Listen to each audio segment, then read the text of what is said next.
पहले एक भजन के लिए कमला बहन ने हाथ उठाया हुआ है। शैलेंद्र जी, मैं उन्हें आमंत्रित करती हूँ। वो अपनी जो उनकी संस्कार की वो चल रही है श्रृंखला, उसे आगे बढ़ाएं।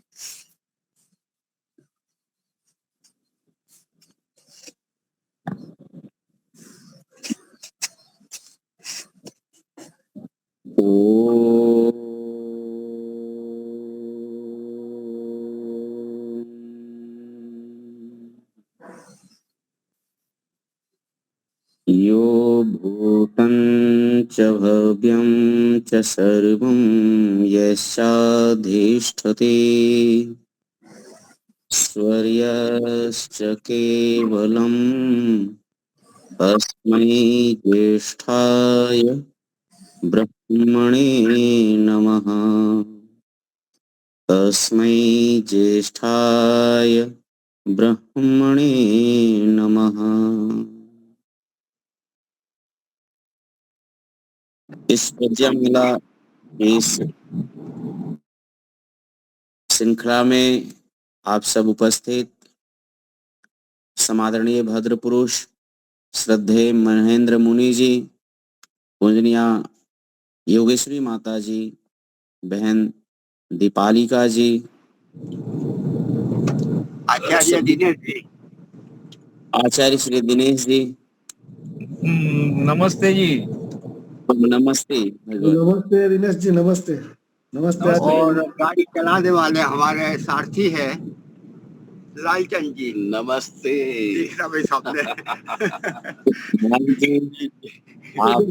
टंकारा के लिए, हाँ, टंकारा के लिए हमारी सवारी चल रही है जी। और ये बहुत अच्छी बात है कि आज आचार्य श्री दिनेश जी का सानिध्य प्राप्त है और उनके सानिध्य में मुझे कुछ कहने का अवसर मिल रहा है।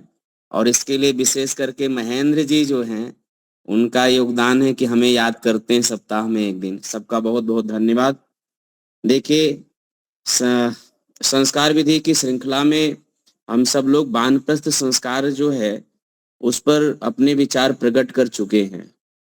और विचार क्या है? वो तो जो ऋषि का विचार है वही विचार है, हम सबका है। वहीं के संदर्भ लेते हैं और चर्चा प्रारंभ करते हैं। संन्यास के संदर्भ में जब ऋषियों ने हम सबको आश्रम व्यवस्था प्रदान किया है तो 4 आश्रम हैं। प्रत्येक आश्रम की अपनी एक विशेषता है, प्रत्येक आश्रम की अपनी एक मूल अवधारणा है, प्रत्येक आश्रम एक उद्देश्य विशेष के लिए बनाया गया है। उस सब पर हम सब लोगों ने क्रमशः देखा और सुना।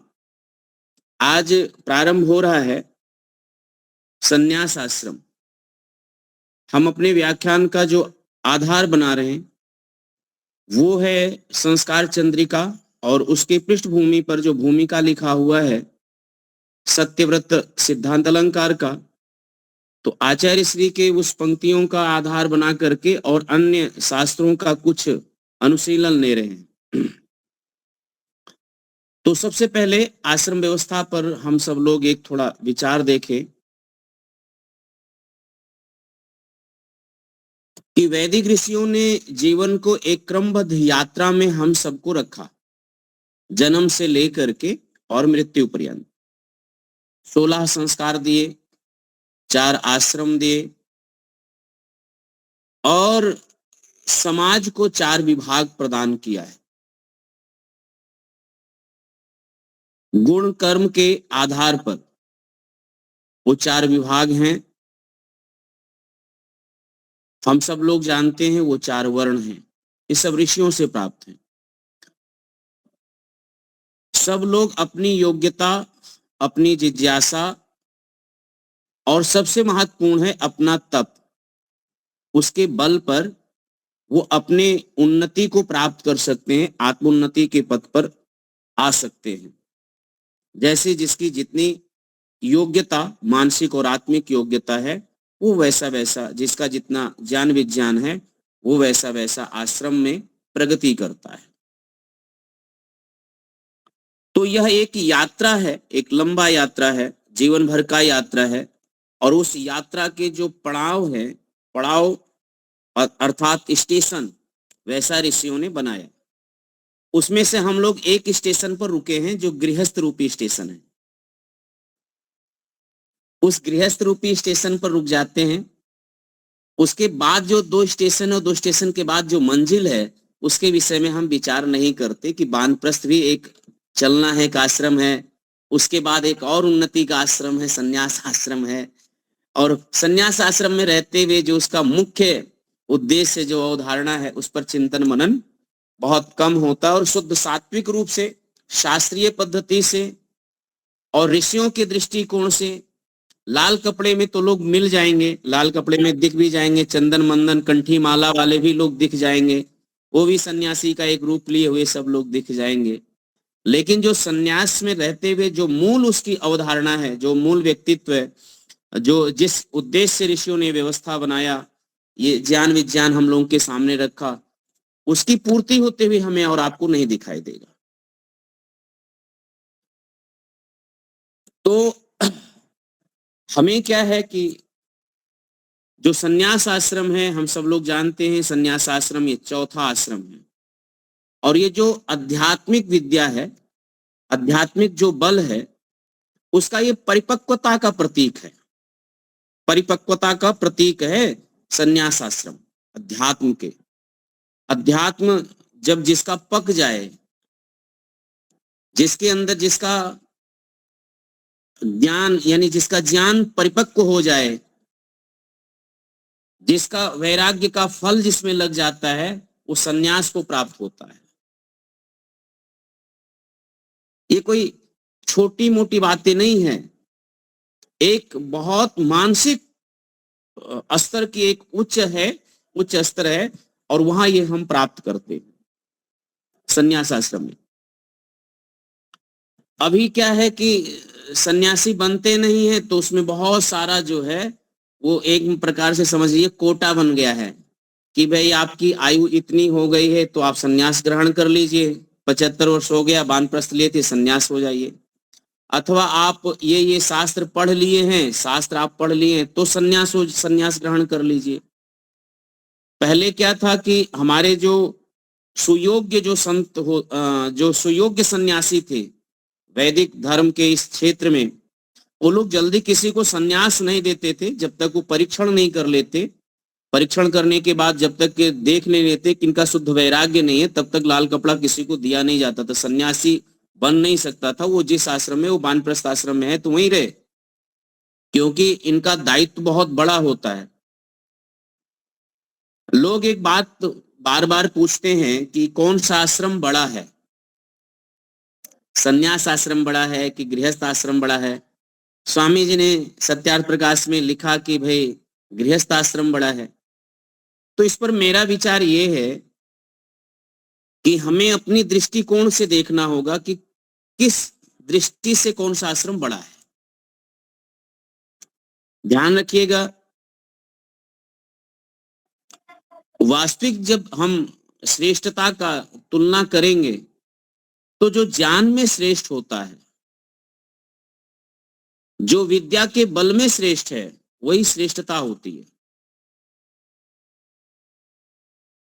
लेकिन कर्म के क्षेत्र में देखें और दान आदि के क्षेत्र में देखें, पालन पोषण के क्षेत्र में देखें कि जिनसे अन्य 3 आश्रमों का संचालन होता है, पालन पोषण होता है, पुष्पित पल्लवित होता है, उसका जो मुख्य रूप से धन है, उस सब की व्यवस्था जो है वो गृहस्थ आश्रम करता है।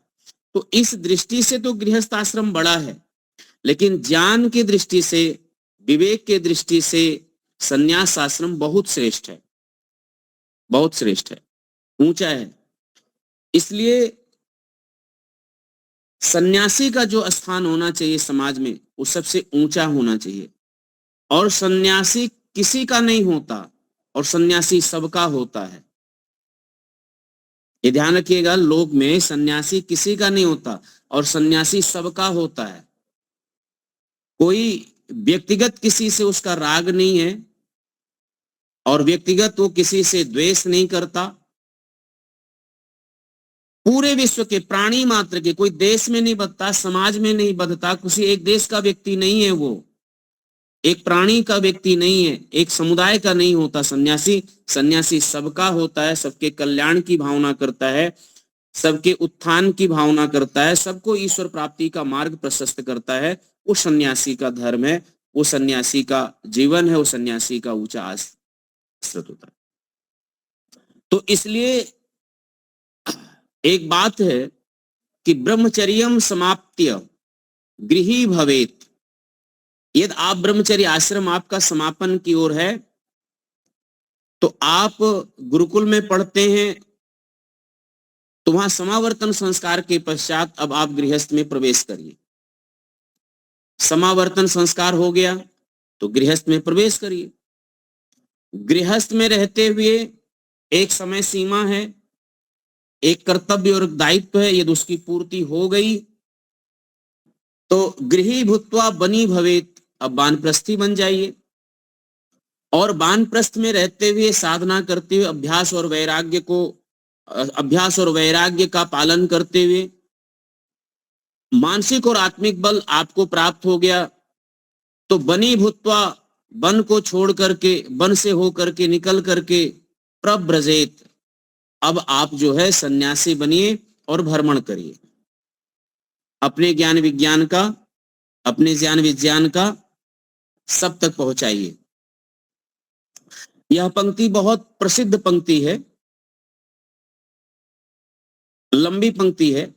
अब आज की समस्या ये है कि ऋषियों ने जीवेम सर्दा शतम माना कि एक मनुष्य की औसत आयु 100 वर्ष की होती है। वर्तमान समय में 100 वर्ष की आयु कहाँ है?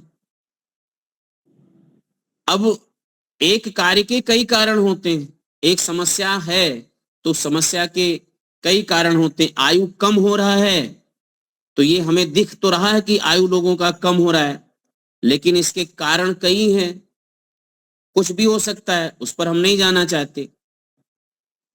तो इस अवस्था में 75 वर्ष तक यदि आप इंतजार करें, प्रतीक्षा करें कि 75 वर्ष की आयु होगी तब हम सन्यास में जाएंगे, तो फिर 75 वर्ष में जाते जाते आज का मनुष्य बहुत कम है और शायद महेंद्र जी की पीढ़ी पहुंच जाए, लेकिन उनसे नीचे वाली पीढ़ी वहां तक पहुंचे ना पहुंचे बड़ी वो रहेगी, प्रश्न चिन्ह है, क्योंकि उसका खान पान, आहार व्यवहार और ब्रह्मचर्य, दिनचर्या, शिक्षा, संस्कार सब कुछ आयु को लेकर के धीरे धीरे वो कम हो रहा है, अथवा रोग से ग्रसित है और व्यक्ति जिया जा रहा है, दवाइयों के बल पर, औषधियों के बल पर जीवन को बढ़ाया जा रहा है। तो इस प्रकार से आप देखेंगे तो फिर हम कब सन्यास में प्रवेश करें? तो सन्यास में प्रवेश करने के लिए आप वानप्रस्थ में गए हैं, वानप्रस्थ में आपको दृढ़ता हो जाए, एक अवस्था आ जाए तो आप जा सकते हैं।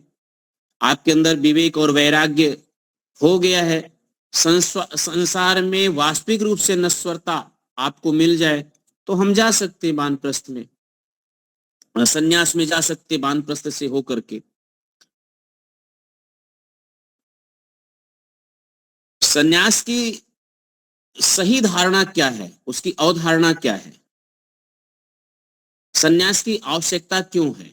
समाज को, व्यक्ति के स्वयं जीवन को, स्वयं को सन्यास की आवश्यकता क्यों है? प्रायः समाज में सन्यास को अलग अलग दृष्टि से देखा जाता है। जिसके पास वैदिक दृष्टिकोण है वो तो सन्यास को एक, जैसे 4 आश्रम हैं उन्हीं में से एक आश्रम को, एक इकाई को ये भी मानते हैं। लेकिन जिसके पास वैदिक दृष्टिकोण नहीं है वहां सन्यास को बाबा बनना मानते हैं, पलायनवादी, ये पलायन कर रहा है, इसे घर, इससे परिवार इसे नहीं संभला तो इसलिए ये पलायन हो गए, बच्चे नहीं संभले इसलिए पलायन कर रहे हैं।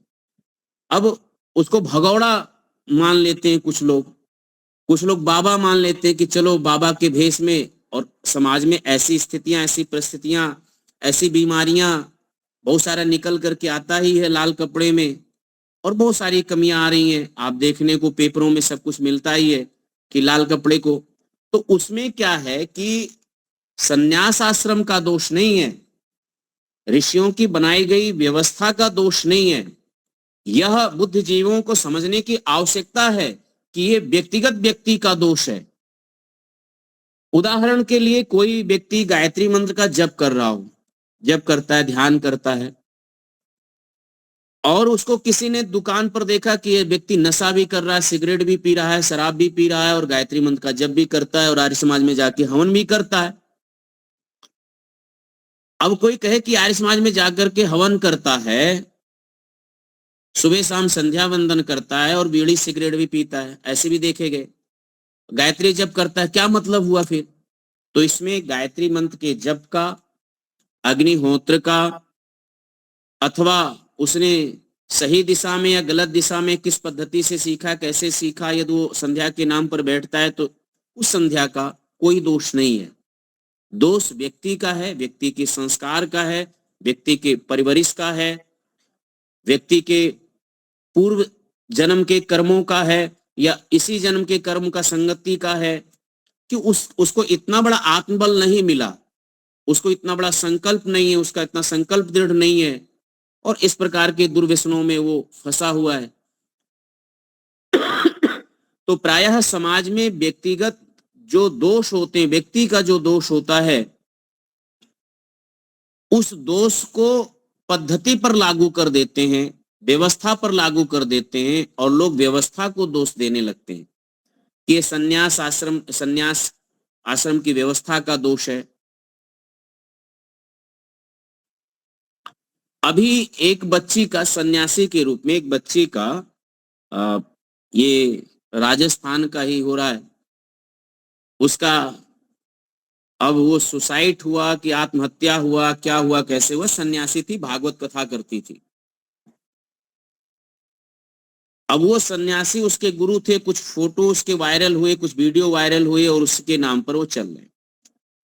अब बाहर से देखिए तो वो भी पब्लिक को बैठ करके हजारों 2000 पब्लिक में कथा प्रवचन कर रही है, लाल कपड़े पहने हैं, सन्यासी है, लेकिन आश्रम में मठ उसमें। तो जो लोग सनातन से प्रेम करने वाले हैं, जो सनातन धर्म से प्रेम करने वाले हैं, जो इसमें हैं, उनके अंदर इस सब को लेकर के जरूर विचार उठता है, और वो अफसोस होता है उस पर। चिंताजनक है ये बातें। मैं ये नहीं कह रहा हूं कि वो कोई वैदिक व्यवस्था से जुड़ी है, आप हट जाएं, लेकिन वो हमारे समाज से जुड़े हुए लोग हैं, एक व्यापक दृष्टि से जोड़िए, उनको देखिए, समझिए। तो शास्त्रीय जीवन को, शास्त्रीय पद्धतियों को, या ऋषि मुनियों को बनाए हुए पद्धति को लोगों ने अलग अलग रूपों में, अलग अलग व्यवस्थाओं में, अलग अलग मतों के ऊपर उसको उन्होंने आधारित किया, और एक हिंदू समाज को बनाया, एक सनातन जिसे हम कहते हैं वैदिक धर्म। हम लोग तो वैदिक धर्म मानते हैं, वैदिक धर्म है ये, सत्य सनातन वैदिक धर्म। परंतु सत्य सनातन वैदिक धर्म के वो जितने हैं, चाहे वो आप हमारे मत से, हमारे विचार से, हमारे सिद्धांत से सहमत हैं या नहीं है, वो बाहर हैं, वो लोग भी इसी परिधि में आते हैं, और जो अन्य मद मजहब के लोग हैं वो इसी बात का लाभ उठाते हैं, इसी बात का फायदा उठाते हैं, इसी बात का समाज को तोड़ने में उनका एक षड्यंत्र जो है, सुनियोजित तरीके से षड्यंत्र, वो चल पड़ता है। क्योंकि सही दिशा में प्रचार, सही दिशा में चिंतन, सही दिशा में संवाद नहीं होता। सही दिशा में संवाद हो, सही दिशा में प्रचार हो, सन्यास का जो वास्तविक स्वरूप है, सन्यास का जो वास्तविक उद्देश्य है, वो समाज के सामने आना चाहिए कि बाहर का जो कर्म होता है वो प्रधान नहीं है। आप जब जाएंगे आयुर्वेद की चिकित्सा लेने तो ध्यान दीजिए, उसमें पूर्व कर्म भी होता है, प्रधान कर्म भी होता है, और उत्तर कर्म भी होता है। तो पूर्व में क्या है, प्रधान में क्या है, उत्तर में क्या है, इस प्रकार से उसको अलग अलग विभाग करके उसी प्रकार की चिकित्सा दी जाती है जैसा वो रोगी होता है। संन्यास आश्रम में मनुष्य होने के नाते कम से कम इतनी योग्यता हो कि उसका वैराग्य सुदृढ़ हो, ताकि संसार की विषय वस्तु विषय वासनाएं उसको भटका ना सके। ब्रह्मचर्य काल में ऋषियों ने गृहस्थ में जाने के लिए अनिवार्य नियम नहीं बनाया। ये भी ध्यान दीजिए, गृहस्थ आश्रम से सीधा ब्रह्मचर्य आश्रम से आप सीधा गृहस्थ में संन्यास में जा सकते हैं। गृहस्थ आश्रम में जाना ये कोई अनिवार्य नियम नहीं है, बल्कि विकल्प नियम है। समाज में हुआ क्या, जो विकल्प नियम था उसको अनिवार्य बना दिया, और जो अनिवार्य थे, जो आश्रम में जाना अनिवार्य था, उसको विकल्प में बना के रख दिया। विकल्प में, तो विकल्प में गृहस्थ आश्रम है। आप ब्रह्मचर्य आश्रम से चाहें तो गृहस्थ में जाइए और चाहे तो मत जाइए। यदि आपकी योग्यता, आपका वैराग्य परिपक्व है, आपका ज्ञान उत्कृष्ट ज्ञान है, संसार में सब अनित्यता का बोध है, सब परिवर्तनशील है, आपको यहां से संसार से पूरा राग समाप्त हो गया है, वैराग्य हो गया है, आप ईश्वर के पद पर जाना चाहते हैं तो ब्रह्मचर्य आश्रम से सीधा जा सकते हैं। ऐसी व्यवस्था है। यदि आपका ठीक से संसार में आप चाहते हैं कि बिना गृहस्थ में जाए, बिना गृहस्थ के भोग किए, बिना उसको अनुभव किए, बिना उसको समझे हुए हम संसार का नित्यता अनित्यता का बोध नहीं कर सकते, संसार का जो दुख है उसका अनुभव नहीं कर सकते, तो संसार में गृहस्थ में जाने के दो महत्वपूर्ण बातें, एक भोग, दूसरा त्याग। गृहस्थ में केवल भोगवादी विचारधारा को ही ठहराव नहीं मिला है। लोगों ने क्या किया है कि गृहस्थ में जाने पर लोग सिर्फ भोग की सामग्री मान करके गृहस्थ में रुके पड़े हैं और वहीं सड़ रहे हैं, वहीं सब प्रकार के दुखों का भोग कर रहे हैं, और वो दुखों का भोग करते हुए समझ ये रहे हैं कि हम सब सुख उठा रहे हैं, हमें सब सुख प्राप्त हो रहा है।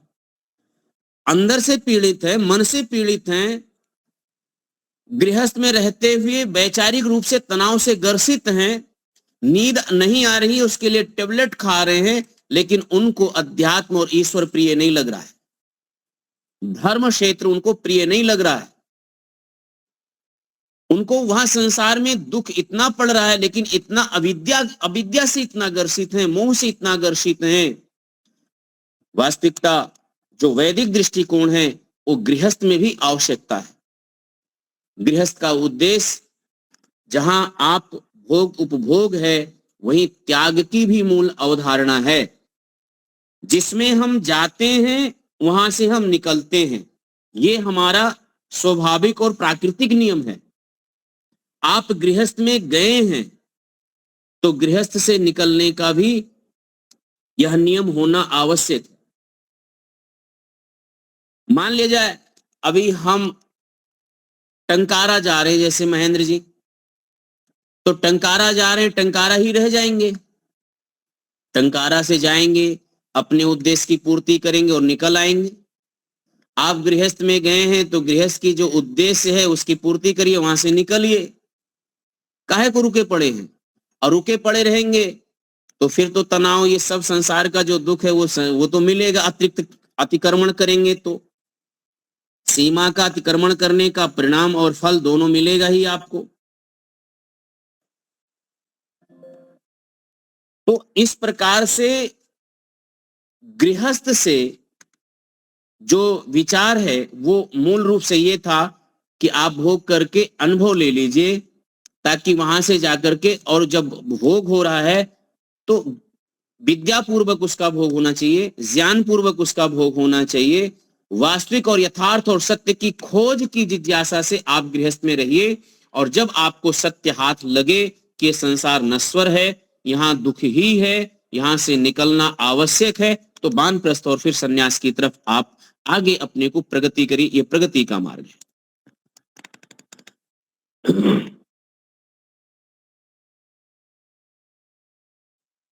तो इसलिए जब हम एक बात ये कहें कि भगवत गीता में एक बहुत अच्छी पंक्ति है, काम्यानाम कर्मणानाम संन्यासम संन्यासम कवयोः विदुः।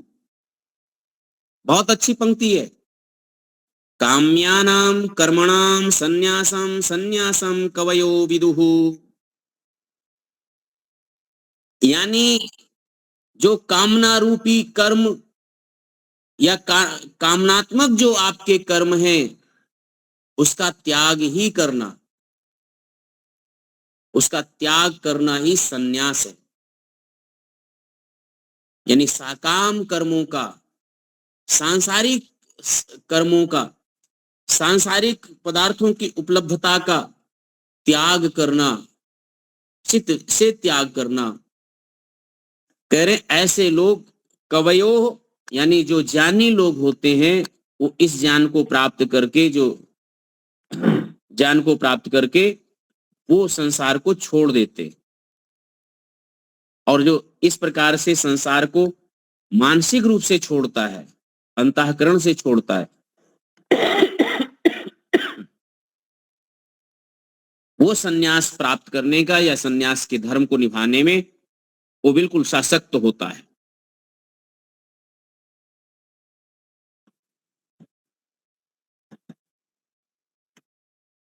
तो फिर आप पूछेंगे कि कुछ बातें तो सब में आती हैं, ब्रह्मचर्य आश्रम में भी आता है, गृहस्थ में भी आता है, और ये बातें तो सब जगह, और वानप्रस्थ में भी बातें, तो संन्यास की विशेषता क्या है? तो हर जगह पर देखिए, पिछली बार भी हम सब विचार किए थे कि एक एक गुणों का प्रधानता होता है।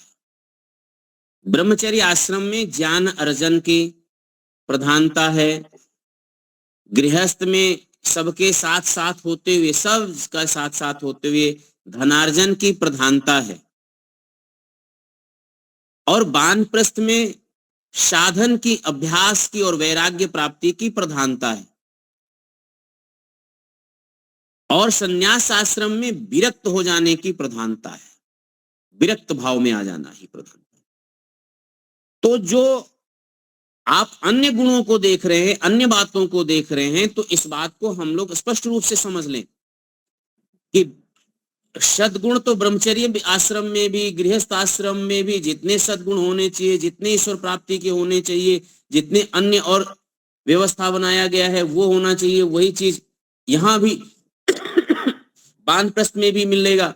आगे जाकर के सेवा का प्रकल्प, प्राणियों के हितार्थ का प्रकल्प सन्यासी की जिम्मेदारी पर भी है।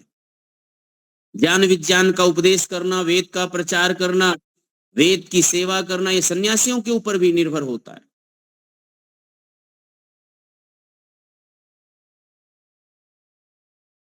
तो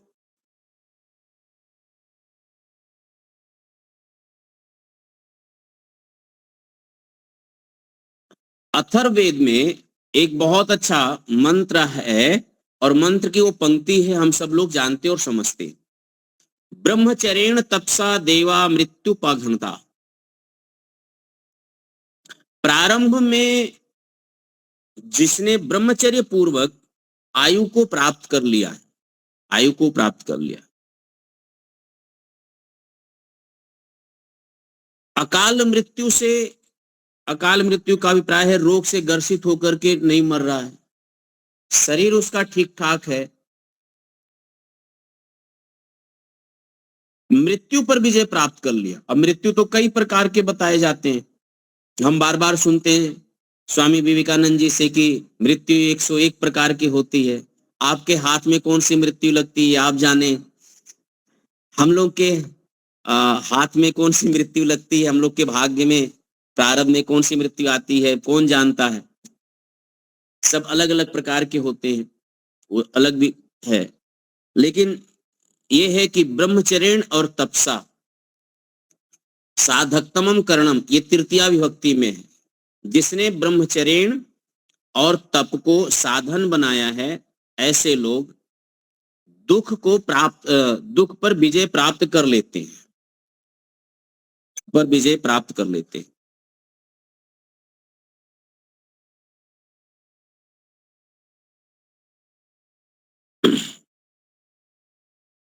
तो यही अथर्ववेद में ये ब्रह्मचर्य आश्रम में विशेष करके पढ़ाया जाता है। और गृहस्थ आश्रम की जो प्रधानता है, गृहस्थ आश्रम की जो प्रधानता है वो यज्ञ, दान, परिवार पालन पोषण, माध्यम, सेवा, भाव, विकास आदि है। तो जैसे हमने कहा था उसके संदर्भ में एक बहुत अच्छी पंक्ति है, ब्राह्मण ग्रंथों की पंक्ति है, गृहस्थो वही प्रजापति, गृहस्थो वही प्रजापति। गृहस्थ क्या है? तो गृहस्थ प्रजापति हैं, प्रजा का पालन करने वाले लोग। कैसे प्रजा पालन करते हैं? तो जो जीवन के मूलभूत आवश्यकता है, आवास, भोजन और वस्त्र, न्यूनतम आवश्यकता सन्यासी को होता है, न्यूनतम वानप्रस्थी को, न्यूनतम ब्रह्मचारी को। जो न्यूनतम आवश्यकता है और भोजन में पुष्ट पौष्टिक जितनी आवश्यकता है, इसकी पूर्ति गृहस्थियों के घर से ही होती है। और गृहस्थियों के घर से होती है, इस दृष्टि से वो प्रजापति ही कहला रहे हैं। इस दृष्टि से वो प्रजापति हैं। अब वानप्रस्थ आश्रम में क्या होता है कि जहां वो गृहस्थ में रहते हुए परिवार के प्रति, समाज के प्रति राग हुआ, तो उस राग से विरक्त होकर के गृहस्थात तू वने वसेत, मनुस्मृति की ये पंक्ति है, इस श्लोक की आधी पंक्ति है। तो गृहस्थात, गृहस्थ से, तू माने आप अथवा तो, बने भवेत, वन में रहिए, वन में वसत। तो वही वानप्रस्थी बनने की है, एक सीमा के एक अंतराल के पश्चात। अब जो विशेष स्वरूप संन्यास आश्रम का जिसका हम लोगों के पास में है आज, जिसका हम लोग प्रारंभ कर रखे हैं, तो अब इन 3 आश्रमों के पश्चात अब हमारा वानप्रस्थ आश्रम है। उसमें मुख्य क्या है कि मुख्य बात तो ये है कि जब आसक्ति हो जाए, एक होता है शक्ति और एक होता है आसक्ति, जिसमें दीर्घ आकार है, तो यानी विरक्ति। जब आपके अंदर समाज से, परिवार से और इस संसार से आपके अंदर आपका विरक्त सुदृढ़ हो जाए। देखिए विरक्त का भाव कहां कहां आता है? जैसे शमशान घाट पर विरक्त का भाव आएगा, विरक्ति का भाव। अथवा जब अपनों के द्वारा व्यक्ति छला जाता है, अपनों के द्वारा धोखा खाता है, अपनों के द्वारा प्रताड़ित होता है, तब उसके मन में विरक्त भाव आता है। अभी पेपर में या ऐसे सोशल मीडिया पर पढ़ने को मिला कि हरियाणा का एक आर्य समाजी परिवार का व्यक्ति, उसके 3 बेटे, सब अच्छे नौकरियों में थे, सब लोग जा रहे थे। उस घर में माता जी का देहावसान हो गया, केवल वो बुजुर्ग बैठे, तो सब जा रहे थे। तो अपने एक बेटे से, अब कौन सा बेटा था, छोटा या बड़ा, वो हमें नहीं पता, तो उन्होंने कहा बेटा मेरा देखने वाला कौन होगा? तो पता लगा कि हम लोग तो जा रहे हैं पिताजी, हमारा देखने वाला कौन हो सकता है? तो हुआ क्या कि उन्होंने जैसे उपेक्षा करके पुत्र ने पिता को छोड़ के गए, पिता ने पूरी संपत्ति आर्य समाज को दी और आर्य समाज में गए। इसके ये घटना के बाद उनको ज्ञान हुआ कि संसार में किसी का कोई नहीं है, किसी का कोई नहीं है संबंध, नश्वरता का। वही विद्या पूर्वक, धर्म पूर्वक, ज्ञान पूर्वक वो पहले सचेत हो जाते, तो आज जिस पीड़ा, मान लीजिए उन्होंने छोड़ करके दे दिया, एक सबक सिखाने के लिए, प्रतिशोध की भावना से किया है, कोई शास्त्रीय पद्धति से या अंदर उनकी चेतना जगी ऐसा दान हो करके समाज के कल्याण की भावना से नहीं, अपने पुत्रों के प्रति प्रतिशोध की भावना से उन्होंने ऐसा किया। और वो प्रतिशोध की अग्नि में वो जहां भी रहेंगे जलते रहेंगे। क्यों? क्योंकि ज्ञानाग्नि नहीं है उनके पास। जो ज्ञानाग्नि होनी चाहिए वो नहीं होगी। ज्ञानाग्नि होगी, ईश्वर में प्रीति होगी, संसार के वास्तविक स्वरूप का दिग्दर्शन होगा, तब उनको आत्म सुख होगा, आत्म प्रशस्त होगा। इसलिए कहा त्यागेन एके अमृतत्वम आनसुः। त्यागेन, त्याग के द्वारा, त्यागेन द्वारा, एके अमृतत्वम, जो एक अमृत तत्व है उसकी प्राप्ति होती है। और संसार में सब मृत तत्व माने बिछुड़ने वाला, छूटने वाला, ये सारा दुख भरा। ताप संस्कार गुण वृत्ति विरोधाच हम लोग पढ़ते ही हैं, सब में है। ये सारा दुख है ही है संसार में। इससे कोई सुख, किसी भी प्रकार का कोई सुख हो, उसमें ये सब है ही है, सारा दुख का दुख। तो ये एकेन त्यागेन एके अमृतत्वम, उस अमृत तत्व को प्राप्त करना चाहते हैं, उसका सुख भोगना चाहते हैं, तो आपको संन्यस्त भाव में आना ही होगा। संन्यस्त भाव में, विचारों से संन्यस्त होना ही होगा। और सन्यासी क्या है? सन्यासी मृत्यु का बोध करता है।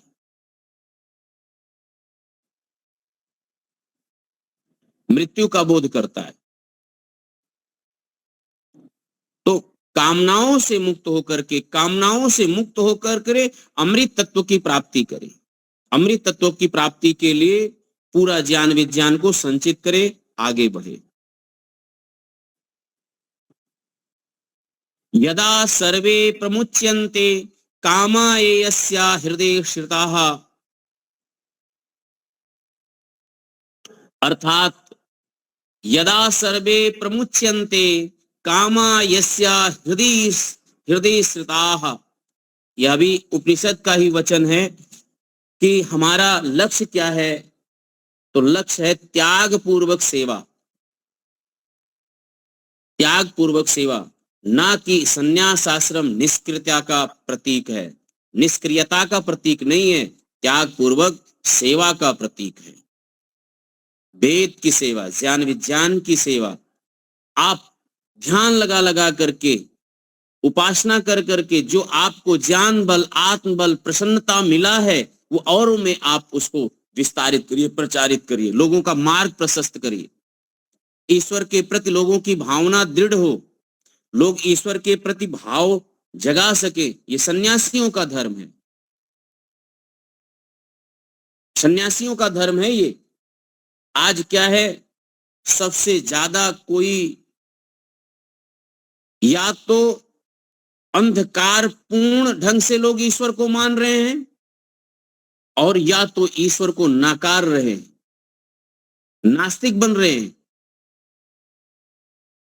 खुली आंखों से विवेकपूर्ण ज्ञान पूर्वक ईश्वर को जानने वाले, समझने वाले, सुनने वाले लोग भारत देश में आज कितने प्रतिशत हैं?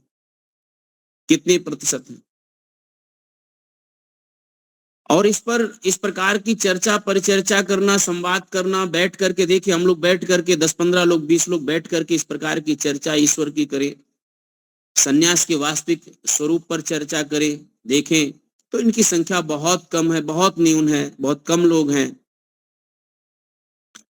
और यदि वास्तविक सत्य बोल भी दिया जाए सामने, लोगों के सामने सत्य बोल भी दिया जाए, तो सत्य बोलने वाला व्यक्ति उपेक्षित हो जाता है। अभी जाइए बनारस में, अयोध्या में और वृंदावन में, और जो लोग मिले सन्यास वस्त्र धारण किए हुए, उनसे बोलिए कि आपका धर्म तो त्याग पूर्वक सेवा करने का है, सेवा करवाने का नहीं। जो ठाट बाट ताना बाना जो मठ मंदिरों में है, वो सब विलासिता के तो लक्षण दिखते हैं। आचार्य जी हम लोगों के साथ में हैं कि नहीं है पता नहीं, अभी उपस्थित हैं कि नहीं है।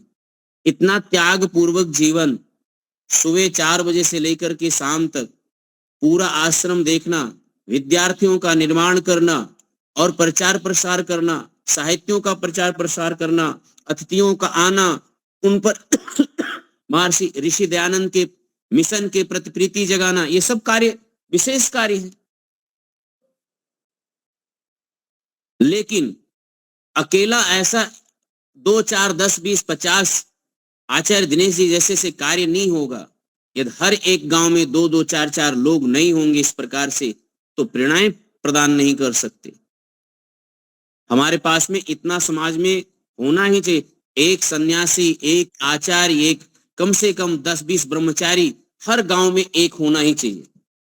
तब भारत भारत होगा, तब सत्य सनातन संस्कृति का कुछ लक्ष्य उजागर होगा, कुछ उसमें जागृत होंगे, लोग जागृत होंगे। तो सन्यासी का लक्ष्य जो है वो इस प्रकार का नहीं है कि केवल भोग विलास, ठाट बाट, अच्छी ऊंची इमारतें, गाड़ियां, ये सभी खाली हो गए, बल्कि सेवा त्याग का अर्थ निश्चित है। और मूल भावना है कि ईश्वर प्राप्ति करना और लोक मंगल की भावना से विचरण करना। एक बार स्वामी जी का हम पुराना ऑडियो सुन रहे थे, स्वामी सतपति जी का। तो स्वामी सतपति जी उसमें बोल रहे थे कि योगी का लोक व्यवहार भी बहुत अच्छा होना चाहिए, लौकिक व्यवहार बहुत अच्छा होना चाहिए। आप यहाँ पर माघ मेला में आए नहीं आए, कुंभ में आए हैं कि नहीं आए हैं, ऐसे साधु संत मिलेंगे जो वैरागी वेश में है, कपड़ा भी नहीं पहनता, लेकिन गाली गलौज करता है, मारपीट करता है सबको, सबके साथ। सन्यास की कोई दूर दूर तक लक्षण नहीं दिखते। जो लोग शून्य शिखर आश्रम और क्या नाम है, यहाँ आप गंगोत्री में चले जाइए, ऋषिकेश चले जाइए, वहां जो साधु सन्यासी ऊपर मिलते हो, दिन भर भंडारा खाने के फेवर में रहते हैं, दिन भर उनको भोजन कहीं मिल जाए इसकी खोज में। अरे तुम्हें भोजन ही खोजना था तो तुम वहां गंगोत्री क्यों गए? तो वहां से ऊपर जाएगा, नीचे आएगा, फिर जाएगा, रात भर इसी में सब व्यतीत होता है। तो वास्तविक जो ज्ञान पूर्वक, ज्ञान की धरातल पर, शुद्ध ज्ञान, विशुद्ध ज्ञान की धरातल पर जो सन्यास था, उसका अभाव है, वो नहीं दिखता। जो मूल उद्देश्य था उसका नहीं है। ऋषि की ऐसी कृपा है कि ये दृष्टि उन्होंने सदियों बाद जगाया है। सदियों बाद ऋषि ने ये दृष्टि दिया कि वास्तविक सन्यास क्या है, वास्तविक ये आश्रम व्यवस्था क्या है, वास्तविक संस्कार क्या है, मानव जीवन के निर्माण क्या है, वेद की प्रति दृष्टि क्या है, ये सब मिला। नहीं तो लोग उसी प्रकार से ऊंची ऊंची इमारतें बना करके, ऊंचे ऊंचे धर्म स्थल बना करके, बड़े बड़े, और वहां पर लोगों को ही जैसे भ्रांतियों में डाल करके रखा गया है, अंधविश्वास में लोगों को डाल करके रखा गया है, वैसे उसी में लोगों का जीवन व्यतीत हो रहा है। और उसी में याद रखें, सत्य सनातन वैदिक धर्म का जो वास्तविक स्वरूप है ज्ञान विज्ञान का, उसी में सब समाहित हो रहा है, उसी में सब समाहित हो रहा है।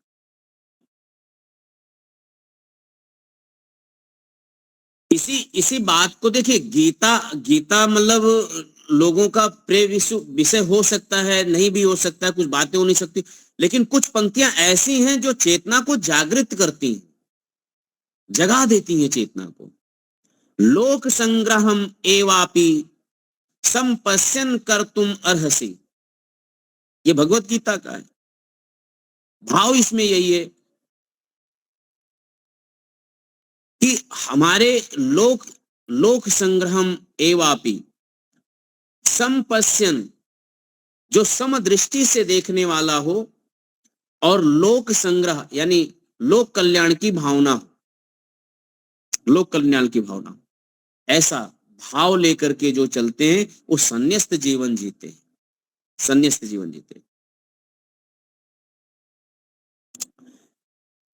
आप ये देखेंगे कि सेवा का भाव नहीं दिखता, सेवा का जो भाव होना चाहिए वो नहीं दिखता। और सेवा का भाव एक श्रृंखला से प्रारंभ होना चाहिए। सेवा का भाव ऐसा नहीं है कि वो जाकर के वृद्धावस्था में प्राप्त होगा, संस्कार बचपन से होना चाहिए। संस्कार बचपन से होना चाहिए। तो लोगों ने सेवा के प्रकल्प को तो सब लोगों ने अपनाया, सबको अच्छा लगता है। क्यों? सेवा से बहुत कुछ पुष्पित पल्लवित होता है। सेवा और दान, ये दोनों बहुत सही दिशा में, बहुत सही स्थान पर होना चाहिए। एक दृष्टि ये बात समझ लीजिए, शास्त्रों में सेवा का भी विधान है और दान का भी विधान है, लेकिन दान और सेवा यदि सही दिशा में और सही स्थान में नहीं हुआ तो समाज का निर्माण नहीं होगा, लोक कल्याण नहीं होगा। यह गीता का भाव है कि हाँ, सेवा और दान ये सब होना चाहिए। एक अध्यात्म की क्रांतिकारी विचारधारा है श्रीमद् भगवद गीता।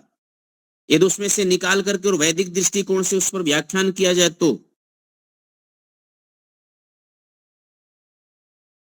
सेवा का भाव हमें संस्कार के रूप में अपने बच्चों से प्रारंभ करना चाहिए, सही दिशा में और सही स्थान पर, जहां पर ना माताओं का और ना बच्चों का शोषण हो, ना उनके धन का शोषण हो, ना उनके मन का शोषण हो और ना शरीर का शोषण।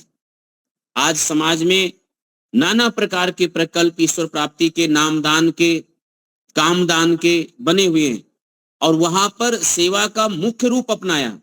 ताकि सेवा का इसलिए लोगों ने अपनाया है ताकि इसलिए कि उनके आश्रम पुष्पित पल्लवित हों, उनके आश्रम से शास्त्रों का, ऋषि मुनियों महर्षियों का, प्रकृति का, इनका कितना कल्याण हो रहा है, इनका कितना सुधार हो रहा है, उनमें इनका कितना प्रचार प्रसार हो रहा है, इस पर कोई विचार नहीं होता, कोई प्रसार नहीं होता।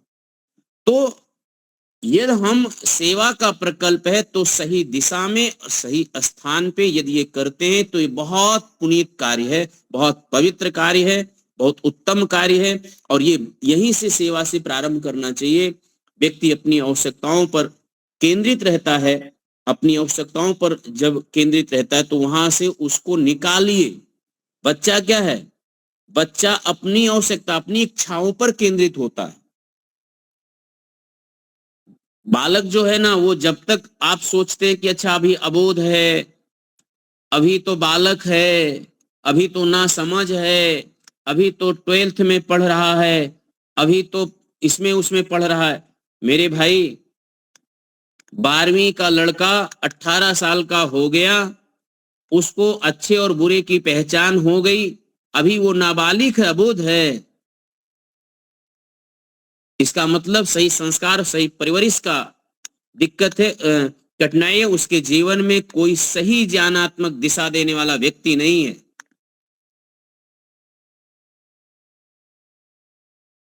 तेरह 14 साल की अवस्था में शिवा जी यदि युद्ध कर सकते हैं मुगलों की, उसमें चंद्रगुप्त यदि इतना बड़ा अभियान छेड़ सकता है बाल्यावस्था में, तो आप अपने 18 साल के बच्चों को क्या बनाकर रखे हैं? उसको रेसर गाड़ियां देते हैं, उसको क्या हाई स्पीड वाली गाड़ियां दे करके। तो आज बच्चों में संस्कार हमें दान का, सेवा का बच्चों में प्रारंभ से देना चाहिए। और किसी भी, ये तो गांधीनगर के वासियों का सौभाग्य कि पास में आपकी इतनी बड़ी बड़ी संस्थाएं, वहां से जुड़ के रखिए बच्चों को। सप्ताह में एक दिन लेके जाइए, वहां देखेंगे सन्यासियों को, देखेंगे वानप्रस्थियों को, देखेंगे एक सदगृहस्थियों को देखेंगे। ऐसा हम लोग को अपनाना चाहिए प्रकल्प। ऐसी को देख करके जो जीवन में हम सबको आनंद होगा, जो ज्ञान में जो वृद्धि होगी आश्रम पद्धति को देख करके, तो वो दिशा भी ठीक है और स्थान भी सही है।